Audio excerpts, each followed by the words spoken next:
Allow me to introduce this video as we kick off, initiate, and begin a ranking of every introduction within the Elder Scrolls series from worst to best. Let me start off by saying this is of course completely subjective, as every intro can be engaging or enticing in their own little way, and you'll probably find something to love or hate about each one based on what you're looking for. However, if you disagree, you are of course objectively incorrect. But don't worry, even if you are, it's okay. You can still like and subscribe for more rankings. Now let us begin our journey. Hey, you're finally awake.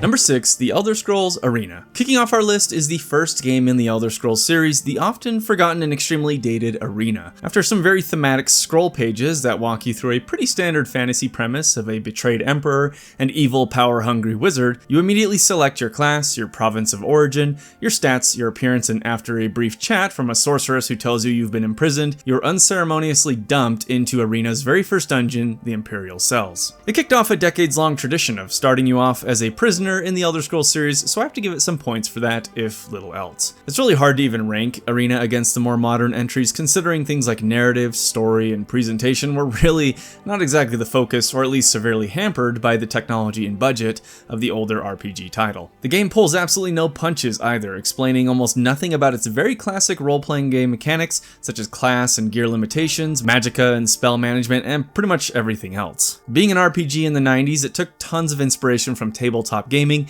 and it really relied on assuming the player had access to the game's manual and had read it front to back. So in-game tutorials weren't really a consideration at the time, as they thought that a paper manual should pretty much cover it. While even at the time the intro dungeon for Arena was fairly tough unless you knew what you were doing, even as you fought the standard RPG weak goblins and rats, going back to it today is a true test of will. It's an absolute slog to even get through this relatively simple dungeon, and from there you'll have no idea where to go when you finally break free into the crisp air of Arena's outside. We'll discuss it throughout the video, but I do like the idea of starting the player off in a very controlled, smaller environment, and an intro dungeon is definitely a staple of the series through most entries, but I still feel like Arena's is particularly painful to navigate, being extremely oppressive with its insane fog of war, making your character only able to see about one tile ahead of them, and the dour atmosphere. I know it's a dungeon, and it does open up a bit, but again, I found Arena's uniquely depressing.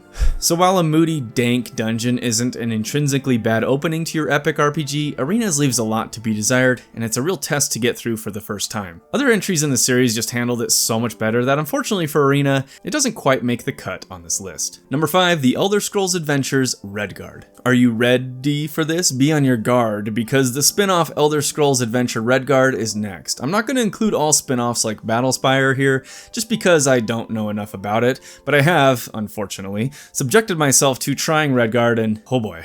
It's certainly a game. The intro was one of Bethesda's early cracks at a much more cinematic and I would say epic feel, with an attempt to capture a classic adventure film vibe with its sweeping soundtrack, CG, and even intro credit screen. Very much, again, like the beginning of a grand adventure movie. While the vibes and tone are completely different, really throughout the entire game, from your traditional Elder Scrolls, with Redguard being an attempt at a more simplified and mainstream action game, I think it sets the stage pretty well, placing you on a ship quickly and establishing the key plot hooks and characters. Though it of course breaks the prisoner intro tradition established throughout the series. It's also fairly long by the other game's standards in the time to actually gain full control of your character. It's about 10 minutes of credits and dialogue from the opening crawl to actual control of your character, with some basic and completely unexplained tutorial combat against 2 pirates. From there you have several more minutes of pretty lengthy dialogue with some characters before feeling comfortable being able to explore the beginning city proper. However, if I remember correctly, as it's been a while, even the exploration of the city is hampered until you address some dialogue and moments within the main quest. The dialogue is all pretty much spoken as well, and there's a ton of it front-loaded within the game. Your initial main quest conversation with Tobias, your former captain,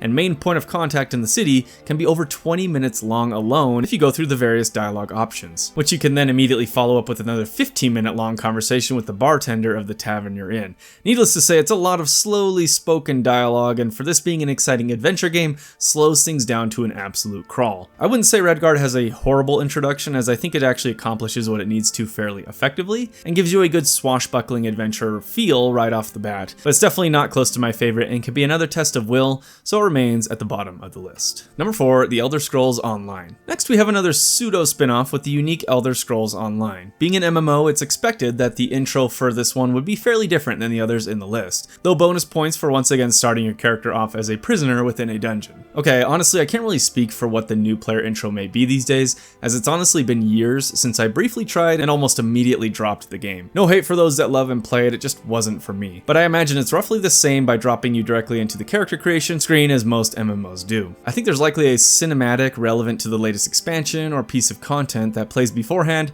but how well that establishes the main narrative or focus for your character in Elder Scrolls Online, I can't really say. I do know this much, that the intro and tutorial changes with most major content updates for Elder Scrolls Online, so I can only really go off the experience I played through a few years ago, which placed the character in Cold Harbor with a pretty interesting and sinister start. I recall it was pretty solid, allowing you to fully run around and explore a limited dungeon right off the bat, and doing a pretty good job of introducing the various mechanics unique to its MMO-ness, but just the game in general as well. Looting, combat, stealth, leveling up, and experience, it's all here in a self-contained tutorial that's engaging enough as you try to escape Cold Harbor. The prison is really unique too. It's definitely not your typical Imperial-style holding cell, but instead more of an underground cavern full of ancient magics and ruins. While visually it's of course dark and dreary, as it should be, it has some really striking and distinctive elements like burning blue flames and dark runes, and as you emerge, you know you're not in Kansas or Tamriel anymore. You're instead in the realm of Cold Harbor on the Plain of Oblivion, stomping grounds of Molag Bal, and overall just terrible place to be. After helping with a ritual to escape, you're finally freed back to Tamriel, gaining control of your character, and, at least when I played, ending up within the frigid peaks of Skyrim. Sneaking through the prison and attempting to escape with just the rags on your back, avoiding torture or worse, it was actually a pretty engaging intro for an MMO, which is a genre that can struggle to avoid the, hey, go kill 10 rats. Cool, now go kill 20 rats beginning quest area. However, it's changed since then, so I can't really speak for it these days, but for what I played, I thought it was a pretty solid beginning that deserves a shout out on the list. Number 3, Daggerfall. Excuse the gloom. The intro of Daggerfall is pretty legendary now for a variety of reasons. I think it just took the basic structure and format of Arena's intro and vastly improved almost every aspect of it. Rather than a very simple text scroll, we now have an epic and very well acted cutscene with real actors or FMV, something that games have definitely moved away from since the 90s and even early 2000s. Setting the stage for your mission and assignment, you get some very compelling plot hooks that make you feel excited to start your adventure. Breaking the mold a bit, while you do start in a sort of strange cave and dungeon hybrid, you are not a prisoner, but instead the agent, a servant of the Emperor set on a secret mission to discover and investigate the mysterious circumstances of the death of his subject, King Lysandus. It's a really strong hook, honestly, and even when I was younger, playing Daggerfall for the first time, the actor just really sold me on the gravity and weight of our assignment, and the importance of the mission. While every other aspect of your character is open to your own role-playing and headcanon, being this agent created a good deal of urgency in discovering what exactly had happened within Daggerfall. It just set the stage so well to then hard cut you waking up in a frozen cave,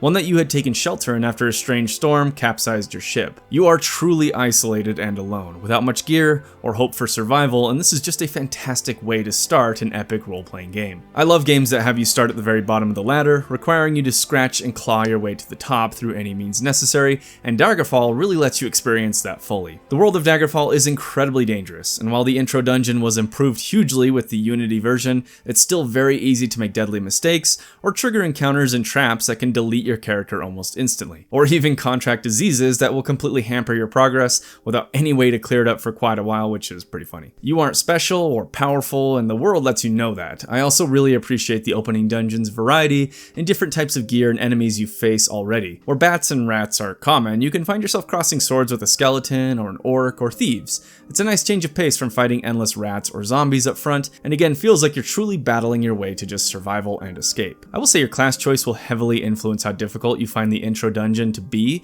with classes like Barbarian with high weapon skills breezing through it, and thieves and mages maybe suffering more. Initial playthroughs probably saw me dying dozens of times within this relatively short dungeon, and while that can be extremely frustrating, it's honestly refreshing, especially when compared to more modern role-playing games, where in this one they truly didn't care to handhold the player at all. It makes the world feel so much more interesting and dynamic and deadly, as opposed to a game like Skyrim where you can fight a full dragon within its few opening hours. Eventually, with enough skill and luck, you will emerge into the world of Daggerfall proper. With Unity, you can instantly appreciate the sheer scale of the game as you find yourself in a vast, snowy forest that seems to stretch on endlessly. And so, the epic sandbox of Daggerfall's world begins. Brutal, bloody, challenging, yet ultimately rewarding, the intro of Daggerfall is just awesome, and is pretty much the perfect 90s role-playing game experience. All that to say, the gameplay in the original version, especially the controls, has aged pretty terribly, so playing it today makes Daggerfall Unity a requirement for me. But regardless, a fantastic introduction. Number 2, The Elder Scrolls IV: Oblivion. If I'm just including Sir Patrick Stewart's incredible narration with the unbelievable soundtrack of Oblivion's opening cinematic, well then it's an easy S tier 10 out of 10 goated intro. The buildup of hype and crescendo of the soaring camera above the Imperial City makes me excited for a new Oblivion venture every single time without fail. However, to be fair to the others, I'll need to include everything up to and including leaving the sewers, as that's when the intro officially sort of ends. Oblivion's beginning is really good. Definitely one of the best Bethesda has made, and one that really established their step-out moment that Todd Howard self-fanboys over again and again. But honestly, it's kind of earned. Starting, of course, in a grimy dungeon and being immediately mocked by a racist dark elf is just absolutely perfect, and I wish a bit of that initial darkly funny tone had been carried more fully throughout the entire game. Being a mysterious prisoner, it's of course surprising the first time to come face to face with the Emperor right off the bat, as he says he's seen you in his dreams, which can be unintentionally funny depending on how horrific you've made your character look. He may mean dreams or sleep paralysis demon, I'm not sure. Regardless, it's an extremely intriguing and exciting intro, as you immediately get ambushed by mysterious assassins and are hunted and stalked through the sewers. Going on your own and learning the basics of combat against the classic rat and zombie enemies is really fun, and it provides you opportunities to gather ingredients, try out almost every different weapon type, and just generally learn the basics of the game as a tutorial should, all within about 5 minutes of the game starting. To me, the Oblivion intro is not a slog at all, and it's very effective and controlled in introducing the player to the game's core systems without slowing it down with lots of long dialogue and cutscene sequences. So from a mechanics standpoint, I think it's a fantastic intro. However, I don't think it's perfect, obviously with it not being my favorite. And while I don't mind the whole Chosen One trope that's present throughout most of the Elder Scrolls, it's a little heavy-handed in Oblivion to start it off immediately with that. I know most people like to say that you're really a side character to Martin, who is the main character of the plot, but that's kind of flimsy to me, considering one of the first interactions within the game is being told by the Emperor himself that he's been seeing you in visions and that you alone can prevent calamity. Sure, Martin is important, but is he soloing dozens of Oblivion gates or becoming a Daedric prince? Didn't think so, Sean Bean, you little freeloader. Again, it's not that I mind being a chosen one necessarily, though that trope can be pretty boring if not done well. It's being told that almost immediately that can be a little off-putting, even if it's relatively minor. At least initially, I think it's much more interesting to just be a guy, or gal, who is probably in the wrong place at the wrong, or maybe right time, depending on your perspective. It's one of the greatest strengths of the Elder Scrolls series and its freedom to approach things in roleplay really however you want and as whoever you want. While Oblivion doesn't necessarily take that away from you, it pretty quickly locks you into its main plot right off the bat. While I think Oblivion's shorter, maybe more impactful intro is very important, it also very much rushes into certain things without much thought, which I appreciate for replays maybe, but you're really only with the Emperor for a few minutes in total before he's murdered and you're just completely wondering what is happening or why you should care. It's not a major gripe, but replaying it again just really highlighted to me just how quickly it rushes through things, and it makes the narrative feel a bit at odds with the player's sense of urgency or investment at that point. But it does it pretty well, and it's carried very heavily by excellent voice acting, so I'll give it that. Overall, it's an incredibly tight and epic intro that leads into one of the most iconic moments in gaming, stepping out from the sewers and seeing the world of Oblivion for the first time. Sure, it's kind of quaint now, but keep in mind this is almost 20 years ago, and at the time was absolutely mind-blowing in the scale and level of freedom with this visual fidelity. Even just talking about it makes me want to jump in and close shut the jaws of Oblivion. Number 1, Morrowsky Windrim. That's right, we're all winners here.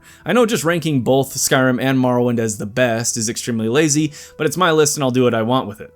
It was just too hard to call, as I find both intros just awesome for the exact opposite reasons.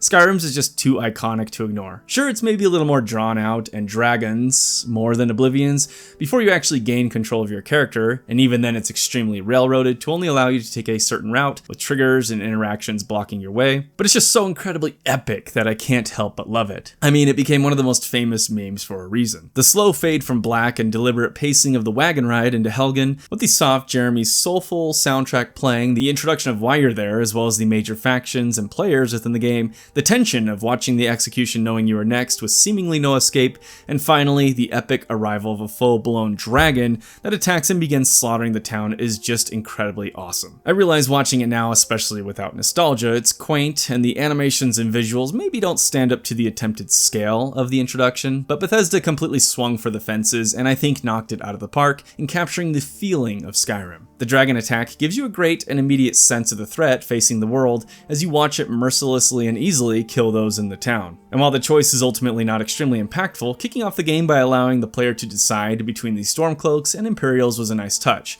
with many unique interactions depending on that decision. It's a very well done blend as well, giving you control fairly quickly afterwards and introducing you to mechanics and dungeons and looting along the way. It's a cool reference to previous games' intros as you journey from the depths of a prison as a prisoner into a cave system and ultimately step out into the vast wilds. Introducing different weapon types in magic, stealth, lockpicking, and just general world building, there's a lot that's accomplished here very quickly. And outside the insanely lucky timing with the arrival of Alduin, there's nothing here to indicate that your character is anything more than just a person in the wrong place at the wrong time, caught up in things for any number of headcanon reasons you could potentially come up with and roleplay into. In fact, there's really no indication at all that you're special in some way until you fight and consume the soul of the dragon at the Western Watchtower, which, while again being a chosen one is a hit or miss, I feel like it's definitely better to reveal that at a later time than right up front. My only real gripes with Skyrim's intro, other than its dated presentation now, is the length. It can get pretty tedious for replays, which makes alternate start mod a must-have for me for years now. It's a really cool and thematic beginning though that sets the stage wonderfully